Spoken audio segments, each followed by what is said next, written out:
ആദമും ഹവ്വയും ചെയ്ത പാപം മനുഷ്യനെ ദൈവത്തിൽ നിന്ന് അകറ്റി ജീവിതത്തിലേക്ക് ഭയം, വേദന, ആത്മീയ മരണം എന്നിവ കൊണ്ടുവന്നു. എന്നാൽ അതിൽ തന്നെ ഒരു മഹത്തായ പ്രത്യാശയും മറഞ്ഞിരിക്കുന്നു. ദൈവം അവരെ ശിക്ഷിച്ചെങ്കിലും അവരെ ഉപേക്ഷിച്ചില്ല. അവരെ തേടി വന്നു, അവരെ സംരക്ഷിച്ചു, രക്ഷയുടെ വാഗ്ദാനം നൽകി. അതുകൊണ്ട് ഇന്ന് നമ്മൾ മനസ്സിലാക്കേണ്ടത് ഇതാണ്: നാം ദൈവത്തിൽ നിന്ന് തെറ്റിയകന്നു പോയാലും അത് നമ്മുടെ അവസാനമല്ല. പാപം നമ്മെ അന്ധകാരത്തിലേക്ക് കൊണ്ടുപോയേക്കാം, പക്ഷേ ദൈവകൃപ നമ്മെ വീണ്ടും ഉയർത്തും. നാം ഒളിച്ചിരിക്കേണ്ടതില്ല, ദൈവത്തിൽ നിന്ന് മറഞ്ഞിരിക്കേണ്ടതില്ല, ദൈവത്തിൽ നിന്ന് ഓടിപ്പോകേണ്ടതുമില്ല. അവനെന്നും നമ്മെ വിളിക്കുന്നു. നമ്മുടെ തിരികെ വരവിനായി ദൈവം കാത്തിരിക്കുന്നു.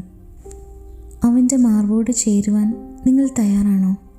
എങ്കിൽ ദൈവസന്നിധിയിലേക്ക് മടങ്ങി വരൂ. ദൈവം തൻ്റെ ആണിപ്പഴുതേറ്റ കരങ്ങളാൽ നിങ്ങളെ ചേർത്ത് പിടിക്കും. ദൈവം നിങ്ങളെ ധാരാളമായി അനുഗ്രഹിക്കട്ടെ. ആമേൻ.